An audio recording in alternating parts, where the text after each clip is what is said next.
ربنا يا ربنا ربنا يا ربنا ربنا يا ربنا ربنا يا ربنا. Alhamdulillah, wassalatu wassalamu ala rasulillah wa ala alihi wa sahbihi mawalah wa ba'd. Fa ya ibadallah, usi nafsi wa iyyakum bi taqwallahi faqad faza al-muttaqun fala tamutunna illa wa antum muslimun. Saudara-saudariku, teman-teman sekalian, alhamdulillah kita telah menunaikan puasa di hari pertama 1 Ramadan 1438 Hijrah, dan juga dilanjutkan tadi dengan menunaikan ibadah salat tarawih di untuk malam yang kedua. Kita bermohon pada Allah Subhanahu wa taala semoga seluruh ibadah kita sampai dengan salat kita tadi diterima oleh Allah Subhanahu wa taala sebagai kebaikan terbaik insyaallah. Namun demikian, seorang yang telah menunaikan salat apapun yang ia kerjakan, baik fardu ataupun sunnah, maka dibagi oleh Al-Quran pada dua golongan utama. Inilah yang menjadi titik pembahasan kita di malam ini sampai bahasan lanjutan di akhir pertemuan kita. Pembagian ini bisa Anda temukan di Quran surah yang keempat An-Nisa ayat 103, posisi paling kanan di pertengahan, agak sedikit ke atas. Lihat kalimatnya, fokus karena waktu kita terbatas. Saya akan mencoba sesuai dengan substansi dan sedapat mungkin bisa kita uraikan dengan pembahasan yang ringkas insyaallah. Perhatikan kalimatnya, فَإِذَا قَضَيْتُمُ الصَّلَاةَ, maka jika solat telah tuntas Anda kerjakan. Kalau Anda berhenti pada ayat ini dalam bacaan Qurannya disebut dengan waqaf, فَإِذَا قَضَيْتُمُ الصَّلَاةَ, maka jika Anda telah menuntaskan solat, maka ini ditunjuk oleh sebagian ulama sebagai penanda golongan yang pertama. Ada orang yang motivasinya sekedar menuntaskan solat saja. Yang penting solat saya telah dikerjakan. Yang penting saya telah menunaikan kewajiban. Apakah diterima atau tidak, itu bukan urusan saya. Khusyuk atau tidak, itu perkara yang lain. Ada orang yang motivasinya ketika mengerjakan sholat sekedar mengangkat kewajiban saja. Tolong Anda garis bawahi ini yang paling penting. Kalau Anda temukan dalam Al-Quran ataupun hadis ada pernyataan tidak pernah disebutkan siapa orangnya, kapan kejadiannya, maka pernyataan dimaksud akan menunjuk pada peristiwa yang terus akan berlangsung di setiap masa dengan tokoh-tokoh yang berbeda. Jadi dari dulu sampai sekarang pun, sekarang bahkan Anda akan menemukan orang-orang yang orientasi sholatnya sekedar mengangkat kewajiban saja. Bahkan mungkin bukan menemukan, tapi diri kita bahkan pernah jadi pelakunya. Yang penting saya sudah sholat, urusan cepat atau lambat itu perkara lain. Diterima atau tidak itu masalah lain. Nah, orang seperti ini golongan pertama yang sekedar sholat secara formalitas saja, maka hukum sholatnya benar ia tunaikan, mengangkat kewajibannya, tidak berdosa dia, tapi dia tidak mendapatkan manfaat-manfaat lebih dari sholatnya. Jadi secara formalitas ini hanya mengangkat hukum wajibnya saja. Pekerjaannya sudah tuntas, tidak berdosa ia, tapi dia tidak mendapatkan manfaat lebih dari sholatnya. Teruskan ayatnya, fadhkurullaha qiyaman wa qu'udan wa ala junubikum. Orang yang sholatnya benar ditunaikan, selesai ia kerjakan, teruskan golongan kedua, fadhkurullaha, maka sholat yang telah ia kerjakan itu akan cepat menyambungkan ia, mengingatkan dengan Allah Subhanahu wa ta'ala. Di orang yang berhasil sholatnya, kata Quran, ternyata tidak sekedar mengangkat kewajibannya saja, sekedar asal sholat, tapi sholat yang telah ia tunaikan, golongan kedua, mampu menjadikannya ingat, tersambung dengan Allah Subhanahu wa ta'ala. Masya Allah. Bahkan qiyaman, baik dalam aktivitas berdirinya, wa qu'udan atau dalam duduknya, wa ala junubikum, bahkan dalam berbaringnya pun dia ingat Allah. Di orang sholat, kalau sholatnya benar, bukan saat sholat saja, itu cuma latihan. Pasca sholat, begitu selesai sholat, yang dia ingat Allah. Begitu dia berdiri, dia ingat Allah. Dia duduk, dia ingat Allah. Dia berbaring, dia ingat Allah. Teman-teman tolong fokus ini ya. Tolong pahami betul. Beda antara orang yang ingat Allah dengan orang yang belum ingat Allah. Orang yang ingat Allah, tersambung dengan Allah, maka dia akan memastikan seluruh aktivitasnya benar-benar disukai oleh Allah Subhanahu wa Ta'ala. Di begitu dia akan bangkit berjalan dan jalannya ingat Allah, mustahil dia akan berjalan pada sesuatu yang tidak disukai oleh Allah. Jalannya pun akan diatur. Ya, bagaimana supaya Allah senang dengan jalannya? Maka matanya hanya akan memandang pada yang baik-baik, karena dia tahu Allah tidak suka memandang pada sesuatu yang tidak baik. Ya, kemudian duduknya pun saat dia beraktivitas dalam keadaan duduk, dia tanda tangan, dia mengetik, dia menulis, karena tersambung dengan Allah, mustahil dia bisa menuliskan sesuatu yang tidak disukai oleh Allah. Mustahil tangannya bisa bergerak menandatangi sesuatu yang tidak disenangi oleh Allah. Proyek yang dimurkai oleh Allah, ya, tulisan yang tidak disenangi oleh Allah, mustahil. Karena saat yang bersamaan dia ingat dengan Allah Subhanahu wa Ta'ala. Bahkan dalam keadaan berbaring pun dia masih ingat dengan Allah. Karena itulah ini yang paling penting kita ketahui, ibadahnya disebut dengan sholat dari kata silah. Ya, kita tuliskan bentuk tunggalnya begini, sholat dari kata silah asalnya. Kalau ingin digali lebih dalam, dari wasala yasilu silah, ini kata dasarnya. Sesuatu yang terhubung dengan erat, sesuatu yang tersambung dengan kuat. Anda pernah dengar istilah silaturahim? Baik ya, ketersambungan, rasa kasih yang menyambung dengan erat. Silaturahim itu berhasilnya bukan saat kita kumpul. Bukan saat kumpul-kumpul disebut silaturahim itu. Kalau Anda berkumpul dengan kawan kemudian disapa, wajar karena kawan Anda melihat Anda. Berhasilnya silaturahim itu ketika Anda berpisah. Dia pergi ke rumahnya, Anda pergi ke kediaman Anda, dan Anda masih diingat. Anda didoakan, Anda disapa, Anda dimohonkan kebaikan kepada Allah, itu yang disebut dengan silah. Berhasilnya bukan saat kumpulnya, tapi saat berpisah dia masih mengingat Anda dan Anda masih mengingat dia. Itulah silah. Nah, ibadah yang melatih kita tersambung dengan Allah supaya ingat Allah dimanapun, bukan saat sholatnya saja, tapi setelah sholat Anda ingat Allah, kerja ingat Allah, tidur ingat Allah. Maka ibadah yang mengatur kita supaya tersambung dengan Allah dalam setiap keadaan, ini yang disebut dengan sholat. Pertanyaannya, sudahkah ibadah yang kita kerjakan membuat kita tersambung dengan Allah? Nah, kalau ini bisa kita hasilkan, maka Quran langsung menjamin pada orang-orang seperti ini, Allah akan memberikan 5 keistimewaan. Ini materi penting kita di malam ini. Allah akan anugerahkan 5 keistimewaan pada orang yang sholatnya masuk kategori nomor 2 ini, bisa menjadikan dia teringat kepada Allah, yang tidak akan pernah diberikan pada orang yang tidak sholat, atau orang sholat tapi sholatnya tidak seperti diinginkan oleh Al-Quran. Baik, apa kelima ini kita turunkan dengan cepat.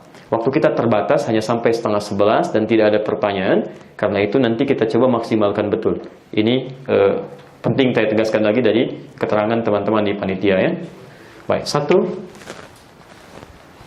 Quran surah ke-29 ayat 45. Al-Ankabut ayat 45. Baik, perhatikan kalimatnya. Utlu ma uhiya ilaika minal kitab wa aqimis salat. Innas salata tanha 'anil fahsya'i wal munkar. Perhatikan kalimatnya. Orang yang menunaikan benar salatnya, kata Quran, silahkan baca segala ketentuan dalam Al-Quran terkait dengan ketentuan salat. Tunaikan salat dengan benar. Orang yang benar menunaikan salat maka akan dijaga oleh Allah dari 2 sumber keburukan. Teman-teman, kalau kata Quran, kalau ada orang punya sifat dan sikap yang buruk, itu sumbernya cuma 2. Kalau tidak fahsya, itu munkar. Ya. Fahsya itu keburukan yang bersumber dari syahwat. Kata-kata kotor, jorok, pornografi, porno aksi, LGBT, itu fahsya. Ini mustahil ada orang sholat, lisannya berkata kotor, itu mustahil. Kalau ada orang tidak sholat, lisannya kotor, karena memang dia tidak sholat. Tapi kalau Anda sholat, lisan Anda masih sempat mencela orang lain, kotor, pandangan Anda buruk, ada yang salah dalam sholatnya. Pasti ada yang keliru. Ya, mungkar itu perbuatan yang diingkari oleh hati, sumbernya nafsu perut dan akal. Maaf, berbohong itu mungkar, mencuri itu mungkar, korupsi itu mungkar, berselisih itu mungkar, merampok mungkar, membunuh apalagi. Di mustahil ada orang sholat korupsi, itu mustahil. Mustahil ada orang sholat berdusta, mustahil. Kalau ada orang sholat kemudian masih melakukan perbuatan mungkar, ada yang keliru dalam sholatnya. Ya, kita alhamdulillah di masjid Indonesia tidak ada keluhan. Di beberapa tempat, bahkan di tempat di Indonesia, ada orang masuk masjid masih takut kehilangan sandalnya, padahal mau sholat. Ada sesuatu yang keliru di situ. Ya, jadi teman-teman sekalian, ini lawan dari buruk apa? Baik. Lawan dari buruk itu baik. Jadi persamaan terbaliknya, kalau orang benar sholatnya, pasti jadi orang baik. Pasti jadi orang baik. Sifatnya baik, sikapnya baik. Karena kalau yang sudah buruk tidak ada, yang baik pasti muncul. Karena itulah kata Nabi, kenapa penting anak-anak kita saat mulai tumbuh, yang dididik sholatnya bukan yang lainnya. Silahkan Anda cek semua hadisnya. Saat anak usia menjelang balik 7 tahun, tuntun dia dengan sholat. 10 tahun, mulai sulit sholatnya, beli pelajaran yang membuat dia mengerti. Yang ditekankan itu sholat. Kenapa sholat? Karena kalau sholatnya sudah benar, cara dia melakukannya, maka dampaknya dia akan tumbuh jadi orang baik. Ini poinnya. Tolong teman-teman yang nanti bikin sekolah dan sebagainya, anak-anak kita itu saat mulai tumbuh, usia TK atau sejenisnya, atau naik ke atas, tuh lihat sholatnya dulu. Ya, saya selalu memberikan masukan pada teman-teman di Indonesia itu, yang punya sekolah, yang mengajarkan, itu anak TK, Masya Allah, sholat belum sempurna, sudah manasik. Sudah latihan manasik, salah sih tidak, cuman lompatnya kejauhan. Rukun 2 belum selesai, rukun 5 langsung lompat, gitu kan? Nah, ini beberapa hal yang penting kita koreksi, ya. Baik. Nabi aja nyuruh sholat, Anda bukan Nabi langsung manasik, Masya Allah. Ya barangkali untuk tambahan saja, untuk membuat lebih baik kembali. Ini poin pertama. Ayo, nggak usah tunjuk orang lain ya, kita pribadi masing-masing. Coba lihat, cek diri kita dari ujung kepala sampai ujung kaki, sudah baik belum? Jangan-jangan pikiran kita pun masih belum baik, gitu kan? 2. Seteruskan, orang yang sholatnya benar sesuai dengan ketentuan yang nanti kita akan bahas, baik di Quran ataupun di tuntunan Nabi, dijamin langsung oleh Al-Quran. Sholat yang ia kerjakan akan berdampak ketenangan pada jiwanya. Dia cenderung lebih tenang. Sifatnya, sikapnya, tuturnya, perilakunya. 2, akan berdampak pada ketenangan jiwa. Tenang. Dalilnya, Quran, surah ke-13, ayat ke-28, ditafsir di Quran, surah ke-20, ayat ke-14. Perhatikan kalimatnya. Ala bizikrillahi tatma'innul qulub. Yakinkan pada dirimu, kalau zikir Anda benar kepada Allah, maka dampaknya ke hati pasti tenang. Dan di antara makna zikir, itu di Quran banyak. Salah satunya, ada di Quran surah ke-20, ayat ke-14. Innani anallahu la ilaha illa ana fa'budni wa aqimis salata li dzikri. Dan kalimatnya, sungguh saya adalah Allah, Tuhan yang hak disembah. Tidak ada Tuhan yang layak disembah kecuali saya. Sembah saya. Bagaimana menyembahnya? Wa aqimis salat, tunaikan salat dengan benar, li dzikri, untuk zikir kepada saya. Jadi di ayat ini salat disebut dengan zikir. Sedangkan zikir yang baik menjadikan dampak kepada hati kita lebih tenang.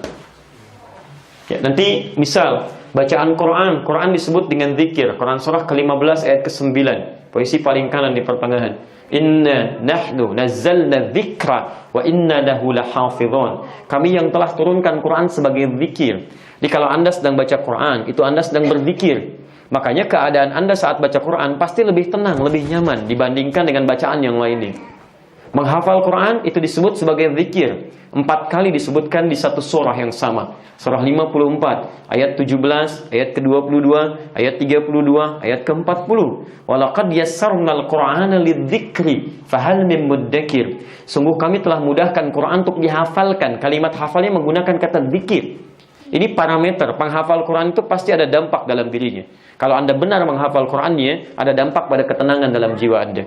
Jadi salat itu Masya Allah menggabungkan semua jenis zikir. Quran dibaca dalam salat, bahkan dihafalkan dalam salat. Doa dibacakan, doa disebut zikir. Tadi dibacakan oleh imam kita, Quran surah kedua ayat 152. Fadhkuruni adzkurkum. Ya, Anda bacakan, ingat saya, berdoa kepada saya pun akan ingat Anda. Ya, istighfar bagian dari zikir. Masya Allah, Quran surah ke-18 ayat ke-24. Wadhkur rabbaka. Ya, wadhkur, dan sebut Rabbu idza nasit, kalau engkau lupa, istighfar, astagfirullah. Jadi istighfar bagian dari zikir, doa bagian dari zikir. Mohon maaf, bacaan Quran bagian dari zikir. Salat menggabungkan semua jenis zikir itu. Bukankah dalam salat Anda berdoa?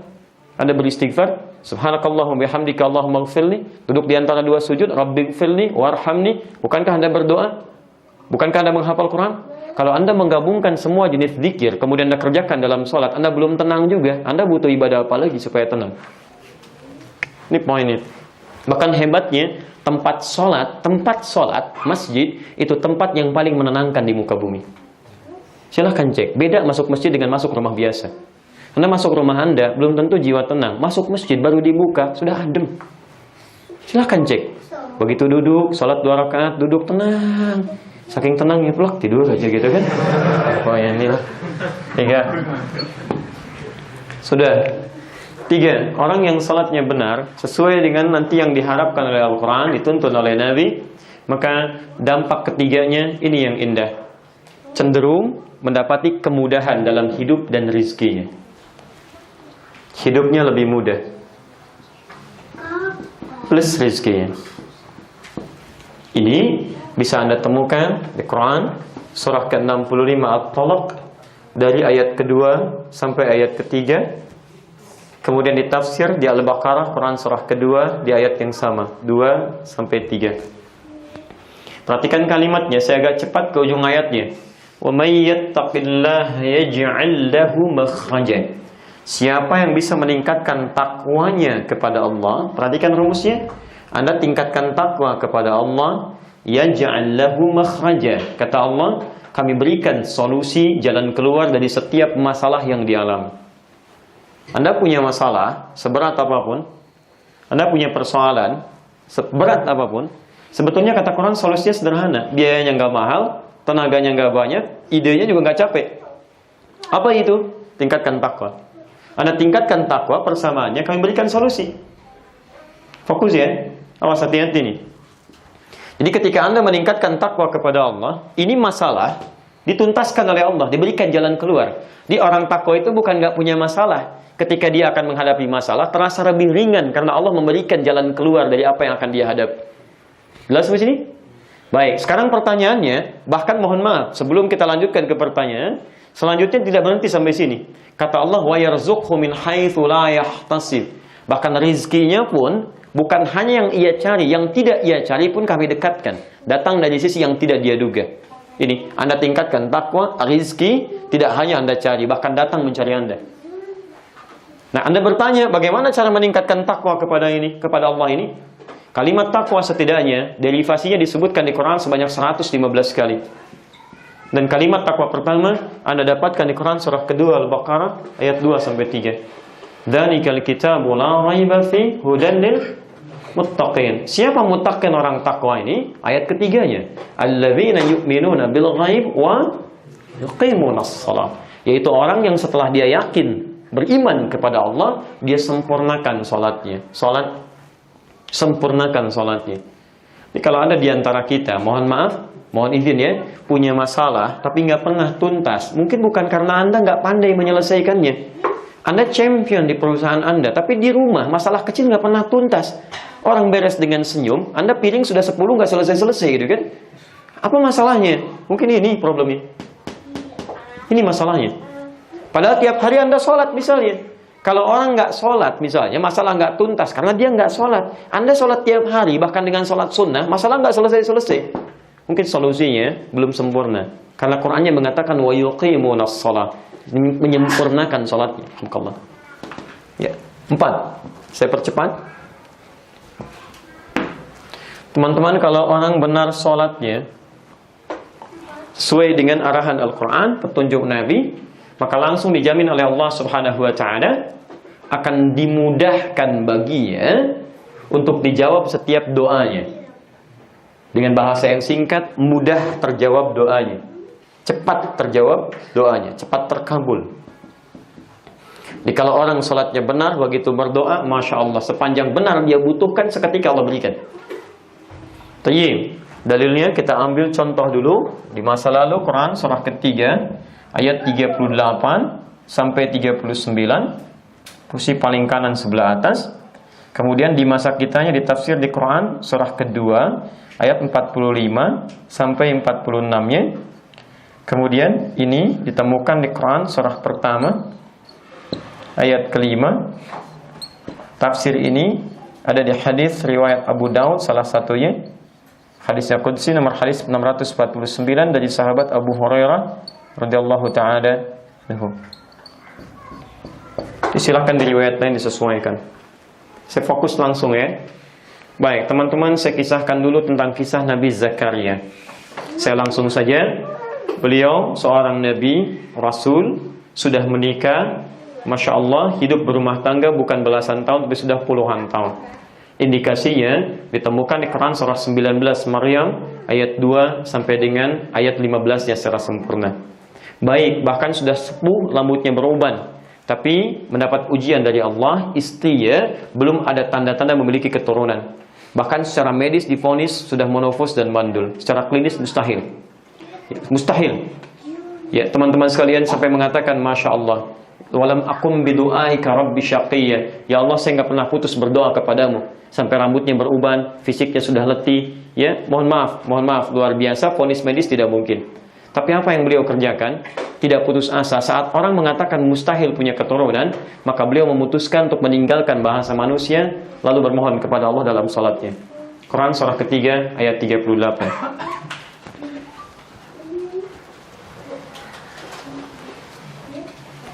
Hunalika da'a Zakaria rabbah. Di mihrabnya Nabi Zakaria bermohon kepada Rabbnya, kepada Allah. Qala rabbi habli min ladunka dzurriyyatan thayyibah. Ya Allah, hamba bermohon kepadamu, anugerahkan hamba keturunan dari sisimu saja. Orang mengatakan hamba nggak mungkin punya keturunan, maka hamba mohon ya Allah darimu yang tidak punya batas. Teman-teman tolong garis bawahi sebentar ya. Ini kaidah dari Quran. Kalau Anda sedang punya masalah, kemudian di sekitaran Anda sudah memvonis Anda tidak mungkin ada solusi. Ini nggak mungkin, ini nggak bisa. Itu tanda pertama dari Quran, tinggalkan bahasa manusia, langsung mohon kepada Allah yang tidak punya batas. Apapun masalahnya, Anda punya masalah di kantor, riwayat penyakit dan sebagainya, manusia mengatakan ini nggak ada nih, ini nggak bisa. Anda tinggalkan manusia, masuk kemudian ke ranah yang lain, mintakan langsung kepada Allah. Jelas ya? Maka Nabi Zakaria memohon kepada Allah, beliau menunaikan sholat, beliau katakan, innaka sami'ud du'a, engkau pasti dengar doa saya ya Allah. Kalau pada yang maha mendengar saya tidak mengabulkan, kepada siapa lagi hamba minta? Ini doa dipanjatkan dalam keadaan sholat. Salah satu tafsir dari Mafatihul Ghaib Ar-Razi mengatakan beliau sedang menunaikan salat dan bermohon kepada Allah. Dan yang paling menarik, ini yang penting Anda garis bawahi. Beliau masih berdiri dalam salatnya. Dia sedang berdiri, beliau sampaikan doa ini, minta kepada Allah. Kemudian setelah itu, ini yang paling menarik. Belum selesai salatnya, baru selesai doanya. Tiba-tiba turun malaikat. Ayat 39-nya. Fanadatul malaika. Berdiri disebut qaim. Sedang salat disebut yusalli. Lihat kalimatnya, fanadatul malaika, seketika turun malaikat, wa huwa qaimun yusalli fil mihrab, sedangkan beliau masih berdiri dalam salatnya. Di salatnya belum selesai, baru selesai doanya. Turun malaikat menyampaikan, annallaha yubashshiruka bi Yahya. Allah kasih kabar gembira, Anda akan punya keturunan, langsung namanya dari Allah, bahkan diberi nama dengan Yahya, hidup. Yang mustahil menurut manusia, lahir dari rahim seorang perempuan yang monofos dan mandul bayi yang hidup, kata Allah nggak ada yang mustahil. Kamu jadi dan hidup. Kamu jadi dan hidup. Masya Allah. Jadi poin cukup menarik. Kapan dipanjatkan? Saat sholat. Ya, saat sholat. Karena itu Anda perhatikan betul ya. Semua nabi, rasul yang pernah membawa risalah ke muka bumi, ketika mereka mendapati persoalan, itu umumnya mereka akan tunaikan sholat, mohon kepada Allah Subhanahu wa Ta'ala. Ya, bahkan dalam sholat-sholat yang mereka kerjakan, Anda silahkan cek. Nabi Musa sholat, Quran surah 20 ayat ke-14, Quran surah kedua ayat 43. Nabi Isa sholat, Quran surah 19 ayat 31 sampai 33. Bahkan Nabi Ismail sholat, Quran surah 19 ayat ke-55. Bahkan wa ya'muru ahlahu bis sholat, beliau meminta keluarganya untuk menunaikan sholat. Di semua sholat. Saya akan urutkan dari Nabi Muhammad sampai Nabi Adam. Ya. Muhammad bin Abdullah, bin Abdul Muttalib, bin Hashim, bin Abdul Manaf, bin Qusay, bin Murrah, bin Kilab, bin Ka'ab, bin Ghalib, bin Fihr, bin Malik, bin Nadar, bin Kinana, bin Khuzaimah, bin Mudrika, bin Ilyas alaihissalam, bin Nizar, bin Mudar, bin Ma'ad, bin Adnan, bin Addi, bin Adri, bin Muqawwam, bin Nahur, bin Tari, bin Ya'rub, bin Yasjub, bin Nabit, bin Ismail alaihissalam, bin Ibrahim alaihissalam, bin Azar, atau bin Nahur, bin Abir, bin Kinan, bin Al-Fakhshad, bin Sam, bin Nuh, bin Mihlail, bin Matushalah, bin Kinan, bin Anwas, bin Thif, Idris bin Adam alaihissalam. Nabi dan Rasul salat, memohon kepada Allah. Nabi, Rasul, salat dari Nabi Muhammad sampai Nabi Adam. Anda bukan Nabi, bukan Rasul, gak mau salat. Masya Allah. Teruskan. Dari mana taunya kemudian salat ini bisa berpeluang mengabulkan doa? Apakah hanya terbatas pada Nabi Zakaria? Tidak. Nabi Zakaria salat minta dikabulkan. Umatnya Nabi Muhammad SAW turun ayat langsung, turun ketentuan dari Allah. Sebelum salat bahkan diminta oleh Allah, silahkan minta butuh apa. Saya ulang, Nabi Zakaria minta kepada Allah dikabulkan dalam salatnya. Umat Nabi Muhammad sebelum salat turun ayat, mau minta apa saya kabulkan kata Allah. Turunlah Quran surah kedua Al-Baqarah ayat 45 sampai 46. Lihat, wasta'inu bis-sabri was-salah. Perhatikan cara menerjemahkannya. Wasta'inu, dan jika Anda punya persoalan dalam kehidupan, maka terima dengan sabar, minta solusi lewat salat. Minta solusi, terima dengan sabar, lu minta lewat salat. Ya, ini bentuk perintah, sifatnya amr. Di setiap Anda punya persoalan, kata Allah, tiba waktu salat, silahkan mohonkan. Kalimat Qur'annya wasta'inu, bentuk perintah. Ini. Kalau Anda ingin rubah bentuk ini, ista'inu, dalam bentuk permohonan, permohonan kitanya, ini perintahnya kita memohonnya. Maka Anda ganti kalimatnya dari ista'inu menjadi bentuk permohonan. Nasta'in, kami minta. Dalam standar bahasa Arab, nasta'in. Oke? Baik, sekarang saya tanyakan kepada kita semua. Apakah dalam sholat kita mengucapkan kalimat nasta'in? Baik, coba antum ingat-ingat. Dalam sujud atau dalam ruku? Berdiri. Gak ada suku, gak ada sujud, pasti berdiri. Silahkan cek. Nabi Zakaria minta saat apa? Berdiri. Kita umatnya Nabi Muhammad diperintahkan oleh Allah, silahkan minta sebelum sholat. Bukankah dalam sholat kita mengucapkan kalimat ini? Iyyaka na'budu wa iyyaka nasta'in. Ya Allah, kami sekarang menyembahmu, kami sholat. Dan kami punya masalah ya Allah, kami mohonkan solusinya hanya padamu. Ketika Anda mengucapkan kalimat wa iyyaka nasta'in, lihat hadis qudsinya. Di Abu Dawud nomor hadis 649, riwayat Abu Hurairah radhiyallahu taala anhu. Saya langsung ke ujung hadisnya. Wa idza qala al-'abdu, kalau seorang hamba berkata dalam salatnya, iyyaka na'budu wa iyyaka nasta'in, ya Allah, hanya kepadamu sekarang kami beribadah salat, dan kami ya Allah punya persoalan, kami mohonkan solusinya hanya kepadamu. Qala Allah azza wa jalla, Allah langsung menjawab seketika bacaannya. Hadza baini wa baina 'abdi. Ini perjanjian antara aku dengan hambaku, perjanjian. Sedangkan janji Allah tidak mungkin dipungkiri. Quran surah ketiga ayat 9. Innallaha la yukhliful mi'ad. Hadza baini wa baina 'abdi wa li 'abdi ma sa'al. Ini perjanjian antara aku dengan hambaku. Kalau benar salat hambaku sekarang, aku berikan apapun yang dia minta. Kalau benar dia menunaikan salatnya saat ini, aku berikan apapun yang dia minta. Hadisnya qudsi. Bukankah Anda sering bermohon dalam salat? Berdiri minta, ruku minta, sujud banyak. Duduk di antara dua sujud 7-8 permintaan. Paling minimal 1 diulang 3 kali. Rabbighfirli, Rabbighfirli, Rabbighfirli, warhamni, wajburni, warfa'ni, warzuqni, dan seterusnya. Berapa yang dikabulkan? Tadi tarawih minta berapa kali itu? Oke? Bahkan setelah kita mohon dalam salat pun masih minta juga. Ya Allah, anugerahkan kami rizki. Yang tadi apa dalam salat? Yang tadi warzuqni. Masya Allah. Banyak kita mintakan, berapa yang dikabul? Oke, 5, saya percepat. Terakhir, orang yang benar sholatnya seperti dituntun oleh Al-Quran, contohkan oleh Rasulullah SAW, maka dia berpeluang mendapatkan anugerah yang kelima yang diisyaratkan oleh Al-Quran di Quran surah ke-23 ayat 1 sampai 2. Dia berpeluang mendapatkan kesuksesan dan kebahagiaan dalam seluruh aktivitasnya. Berpeluang mendapatkan sukses plus bahagia. Ini teman-teman, ada sukses saja, tapi belum tentu bahagia. Itu dalam bahasa Arabnya disebut dengan fauz. Ya, dalam Quran ada 29 kali derivasi pengulangannya. Ada fauz, fauzi, orangnya disebut faiz, perempuannya faizah. faizin, fauzan, bentuk superlatif atau sighah mubalaghahnya. Faiz, fauzi, fauzan, faizah, faizin, itu orang yang diharapkan sukses dalam aktivitasnya, walaupun belum tentu bahagia. Umumnya walaupun ada. Kalau diharapkan bahagia saja, belum tentu dia sukses, maka bahasa Arab disebut dengan fariha, bahagia, gembira, senang. Orangnya disebut farhan, laki-lakinya, perempuannya farah. Jadi kalau ada orang dinamakan farhan, ada harapan bahagia dalam menjalani kehidupannya, walaupun belum tentu sukses.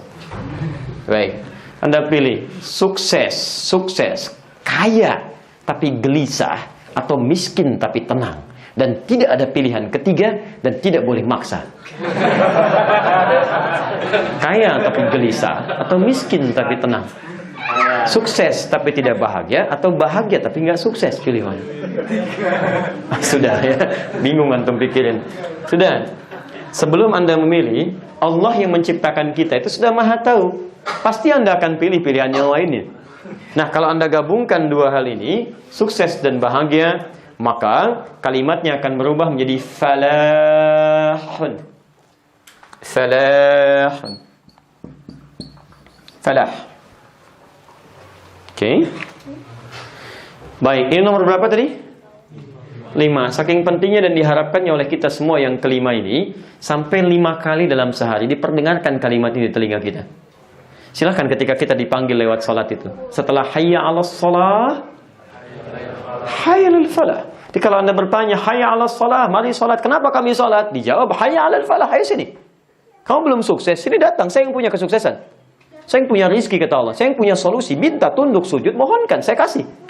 Anda yang belum bahagia, sini sujud, minta, saya berikan. Ini 5 kali diingatkan. Nah, kalau itu sudah Anda genggam, Anda pegang, umumnya kalau orang sudah pegang kesuksesan, kebahagiaan, mau dilepas gak? Mustahil dilepas, mustahil, dia akan genggam erat. Sesuatu yang digenggam, tidak ingin dilepaskan. Salah satu rumusnya dalam kaidah bahasa Arab, Anda bisa tambahkan huruf hamzah di depannya. Hamzah begini. Kalau hamzah sudah masuk, maka huruf alif di sini dibuang. Ya, hamzahnya masuk begini. Ya, kemudian harakat ini sudah otomatis. Harakat huruf yang ini, yang setelah hamzah akan dipindahkan kepada sebelumnya ke sini. Ini mati, sukun. Afdah. Quran surah ke-23 ayat 1 sampai 2. Qad aflahal mu'minun. Pasti orang beriman itu akan menggenggam kesuksesan dan kebahagiaan dalam hidupnya. Siapa orang ini? Ciri utamanya bukan kepintarannya, tapi ayat yang keduanya, alladzina hum fi salatihim khashi'un, yaitu yang membangun hubungan baik dengan Allah dalam salatnya yang ia tunaikan dengan khusyuk. Ini poinnya. Dari 5 ini, berapa yang sudah kita dapatkan selama ini salat? Ini catatan kita yang pertama. Nah, kalau kita belum bisa mendapatkan 5 hal ini, atau bahkan 1 di antara 5, salat tapi perbuatan masih fahsya dan mungkar. Salat hati belum tenang. Salat, mohon maaf, doa belum terkabul. Salat, urusan belum jadi mudah, rezeki pun sulit luar biasa. Bahkan salat, kebahagiaan hanya dimimpikan, kesuksesan hanya diharapkan, tapi nggak pernah terwujud. Apa yang salah? Nah, persoalannya biasanya ada 2-3 masalah. 1, umumnya orang salat, mohon izin, tidak khusyuk dalam salatnya. Berat menunaikan salat karena tidak khusyuk. Dari Quran surah ke-2 Al-Baqarah 45 sampai 46. Wa innaha lakabiratun illa 'alal khashiyin. Salat itu akan terasa berat kecuali bagi orang khusyuk. Ini kalau ada orang tidak maksimal mendapatkan ini, maka mohon maaf, kemungkinan pertama ini salatnya tidak khusyuk dia tunaikan. 2, maaf, umumnya orang salat diisyaratkan di Quran, umumnya ada yang tidak paham, tidak mengerti apa yang dibaca dan dilakukan dalam salatnya. Tidak paham, tidak mengerti apa yang dibaca dan dilakukan dalam salatnya. Silakan Anda cek sampai terakhir tadi salat, bahkan dalam tarawih. Dari ribuan kali ruku dan sujud, berapa persen bacaan salat yang dipahami? Jangan-jangan ruku tapi nggak ngerti yang dibaca. Sujud nggak paham yang dilakukan. Padahal bacaan dan gerakan sholat, nanti kita lihat ya, bacaan dan gerakan sholat itu dari takbir sampai dengan salam, itu jangankan bacaannya, gerakannya ada maknanya Pak. Dan itu diajarkan oleh Nabi. Diajarkan setahun sebelum hijrah ke Madinah. Ini saya tunjukkan dari gerakan sholat yang berdiri saja, seorang Abdurrahman bin Auf mempraktekkan makna esensi dari situ bisa menghasilkan satu hal yang luar biasa.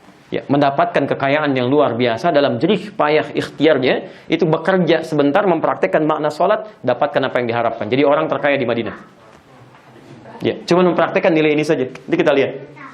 Ya, ini diantaranya ada di Quran surah ke-29 ayat 45. Utlu ma uhya ilaika minal kitab. Utlu dari kata tilawah. Kalau Anda buka mushaf diartikan baca, bacalah. Padahal dalam bahasa Arab baca itu ada dua, ada qiraah, ada tilawah. Wahyu pertama turun apa? Iqra. Apa artinya? Baca. Kenapa ada dua kalimat berbeda tapi menggunakan terjemah yang sama? Iqra bacalah, utlu bacalah, itu beda. Kalau iqra secara singkat dari kata qiraah. Bacaan yang tidak menuntut pemahaman. Tapi kalau utlu dari kata tilawah, bacaan yang menuntut pemahaman. Bahkan 3 arti, baca, pahami, amalkan. Makanya kenapa wahyu pertama turun menggunakan ikra bukan utlu, itu untuk menegaskan sifat Nabi yang jangankan paham, baca aja nggak bisa. Makanya disebut ummi. Kalau ayatnya turun mengatakan utlu, berarti ada yang salah dalam ayatnya. Tapi mustahil firman Allah keliru. Baik, tapi setelah Qur'annya diturunkan, tertanam dalam jiwa Nabi, Quran surah ke-75 ayat 16-18, ditanamkan dalam dirinya, la tuharrik bihi lisanaka lita'jala bi, inna 'alaina jam'ahu wa qur'ana, fa idza qara'nahu fattabi' qur'ana. Setelah Qur'annya hadir, perintahnya ada, maka beliau dibimbing untuk mengamalkannya. Berubah perintahnya jadi utlu, tilawah. Tilawah itu punya 3 arti, baca, pahami, amalkan. Perintah salat dalam Quran dibuka dengan kata tilawah, bukan qiraah. Utlu, Quran surah 29 ayat 45. Ma uhya ilaika minal kitab. Baca dulu, pelajari dulu, pahami dulu ketentuan salat yang ada dalam Alkitab. Dijelaskan oleh Nabi. Wa aqimis shalah, baru tunaikan salat setelah paham apa yang dipelajari itu. Salat yang demikian yang akan memberikan dampak dalam kehidupan kita. Silahkan teman-teman cek. Makanya orang tua kita dari dulu, itu setiap ada bacaan Quran, qiraah, orang yang disebut qari, itu sampingnya pasti ada yang menerjemahkan. Untuk mengajak kita memahami apa yang dibacakan. Silakan, bahkan yang kemarin peresmian kan, Masya Allah, ya. Sebelumnya bahkan ada acara-acara yang lain. Kemarin mungkin waktu tidak terkejar, tapi rata-rata ketika orang ada momentum tertentu, ada yang baca Quran, sampingnya ada siapa? Sari tilawah. Sari tilawah itu bahasa kita sebetulnya, asalnya tilawah saja. Mungkin dulu di negeri kita yang pertama kali tilawah namanya Mbak Sari, ya. Makanya disebut Sari tilawah. Kalau Pak Adi mungkin Adi tilawah gitu kan, Pak Doni tilawah. Baik, cukup tilawah saja, tidak ada yang lainnya. Baik, yang ketiga, baik, nggak apa-apa, Arif tilawah, gitu kan? Yang ketiga, teman-teman, mohon maaf, umumnya orang sholat memberi kesempatan kepada setan untuk menggodanya. Ini yang aneh. Sudah tahu setan itu musuh, diberi celah untuk menggoda. Godain saya dong, Masya Allah, setan masuk. Ya, ini yang salah. Ada setan menggoda orang sholat, namanya khanzab. Namanya khanzab. Nanti kita kenali ini, bagaimana Anda bisa menghindari setan kalau Anda nggak kenal? Dan kemana dia masuk? Bahkan nanti di Abu Daud, nomor hadis 666, ada orang sholat kata Nabi, fokus ya teman-teman. Saya bacakan hadisnya secara cepat ya, termasuk dengan yang di Al-Bukhari. Saya padukan saja keduanya. Bima makna idza udzina, kalau adzan dikumandangkan, fa farra syaitanu wa alaihi dharat, maka setan akan meninggalkan anak Adam sambil terkentut-kentut, maaf. Maksudnya ini bahasa kiasan. Saking bencinya suara adzan, jangankan telinganya, hidungnya pun akan disumbat supaya enggak dengar dan enggak mencium baunya. Lari dia. Makanya Anda jangan heran kalau Anda jalan dengan teman Anda walaupun non-muslim, adzan berkumandang atau tiba waktu sholat kedengaran adzan, dia akan berkata, mas, kan sudah tiba waktunya sholat, apa enggak sholat dulu? Karena setan meninggalkan Anda. Tapi fa'idha thuwiba, kalau kemudian adzan selesai dikumandangkan, fa'ada dia balik lagi. Jangan heran temannya yang muslim bisa menjawab, tenang aja, baru adzan, belum qomat. Balik. Yang paling penting ini, fa'idha uqimat, kalau kemudian iqamat dikumandangkan, sudah siap untuk sholat, ini yang jadi masalah. Dia akan masuk ke sela-sela orang sholat. Kata Nabi, udhkur kada, sambil mengatakan ingat ini, ingat itu. Sampai-sampai hatta la yash'ural musalli kam raka'atan yusalli, sampai ada orang sholat yang tidak sadar berapa rakaat sedang menunaikan sholatnya. Sudah ada yang ngangguk, udah ada yang ini khanzab. Nah, 3 poin ini. Bagaimana mengatasi ini semua? Semua ini tidak akan ditemukan kecuali ada penjelasan yang detail yang bisa kita pelajari. Penjelasan ini ada dalam ketentuan penjelasan Rasulullah SAW.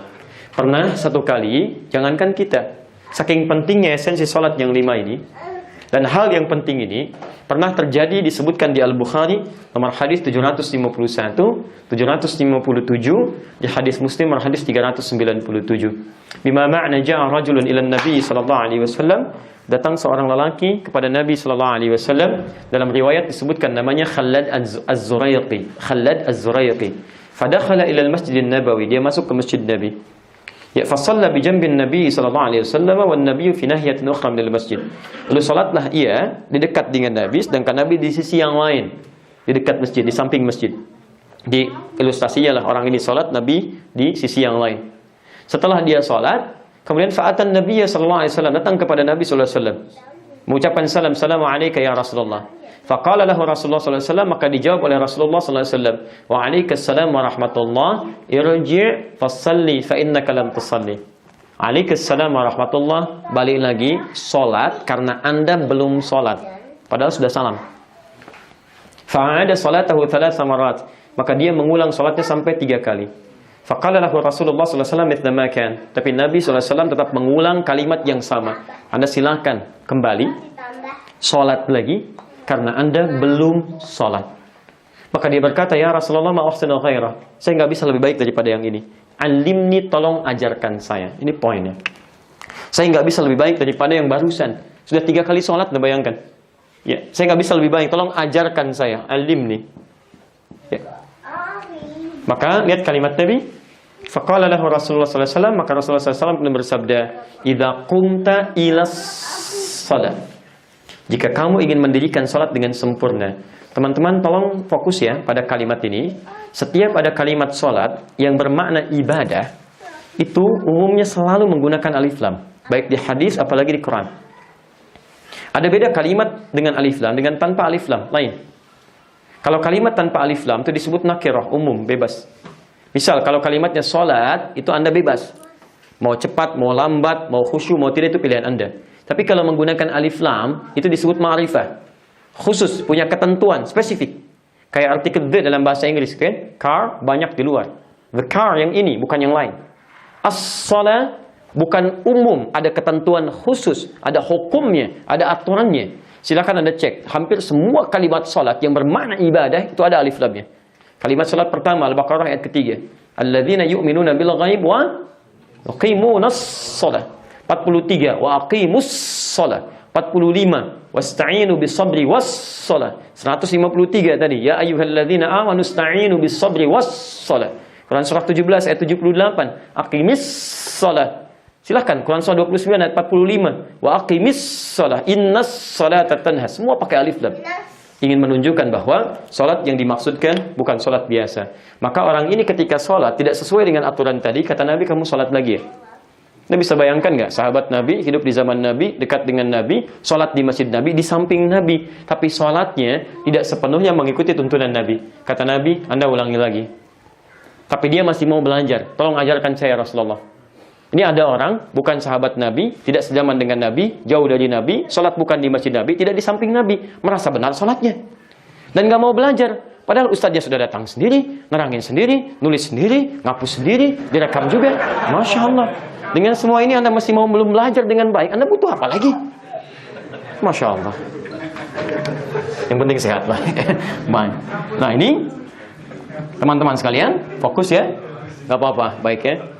Gak apa-apa, perhatikan sini. Gak apa-apa, besok saya ngapus Ustaz, gak ada masalah. Jadi sekarang saya sempurnakan. Lihat sini, alimni tolong ajarkan saya. Maka dikatakan oleh Nabi, idza qumta ila shalah, kalau kamu salatnya ingin sempurna, satu, lihat rumusnya, asbighul wudu. Sempurnakan dulu wudu.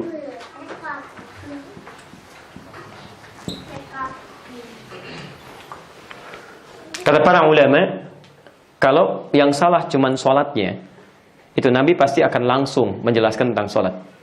Tapi ketika Nabi memulai dengan wudhu, ini menunjukkan bahwa orang ini bukan cuman sholatnya, wudhunya pun bermasalah. Dan indikasinya orang kalau salah wudhunya, pasti berdampak pada tidak benar sholatnya. Teman-teman pulang ke rumah, lihat anaknya, kalau wudhunya berantakan, pasti sholatnya tidak karuan. Pasti itu, nanti kita lihat ya. Yang kedua, tsumma istaqbilul qiblah, mulai menghadap ke arah kiblat, nyusun saf. menghadap kiblat, menyusun saf. Awas, di sini setan mulai bermain. Bahkan nanti mulai pelan-pelan di sini namanya walhan, setan muda, nanti saya bahas. Baru yang ketiga, fakabbir, mulai kemudian bertakbir dan diajarkan sampai dengan salamnya. Baru yang ketiga tentang sifat sholatnya atau cara sholatnya. Lihat 3 tahapan: wudu, kemudian menyusun saf, menghadap kiblat, lalu selanjutnya diajarkan cara sholat dari mulai takbir sampai dengan salamnya. Begitu selesai mengajarkan kalimat itu, sampai saat ini kita dengar kalimat di Al-Bukhari nomor hadis 651. Sallu kama ra'aitumuni sholli. Salatlah Anda sekalian seperti melihat saya salat. Melihat saya salat. Itu aturannya. Pertanyaan kita, siapa yang di sini yang pernah melihat Nabi? Boleh angkat tangan? Di mimpi? Tidak. Kalau kita tidak pernah melihat Nabi, bagaimana kita bisa memastikan salat kita bisa benar? Maka di sinilah kita mesti belajar dari orang-orang yang pernah melihat Nabi.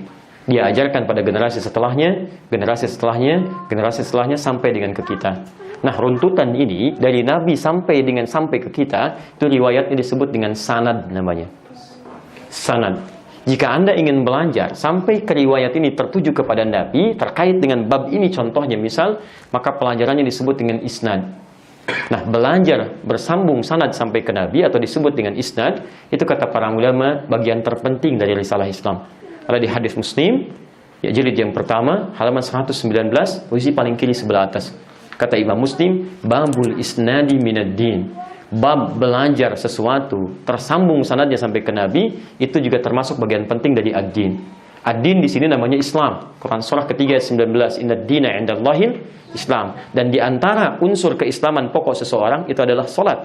Hadis riwayat Muslim, babul muqaddimah, nomor hadis ke-8, posisi paling kiri sebelah atas dari Umar bin Khattab. Ketika ditanya Nabi tentang Islam, beliau jawab, "Al-Islamu an tashhada anna ilaha illallah wa anna Muhammadar Rasulullah wa tuqimas shalah." Dan kau tunaikan salat dengan sempurna. Pertanyaannya, bagaimana kita mengerjakan salat dengan baik? Bagaimana contoh wudu dari Nabi seperti diajarkan dari dulu sampai dengan sekarang? Dari mana sumbernya kita gali? Seperti apa menyusun saf yang baik? Sampai cara salat yang baik dari mulai takbir sampai dengan salam. Diharapkan mendapatkan 5 hal ini. Ya, kita nanti teruskan di pertemuan esok malam insya Allah. Karena waktunya sudah 10:30 ya. Baik teman-teman, kita cukupkan dulu untuk sementara. Dan kita berjumpa esok hari insya Allah.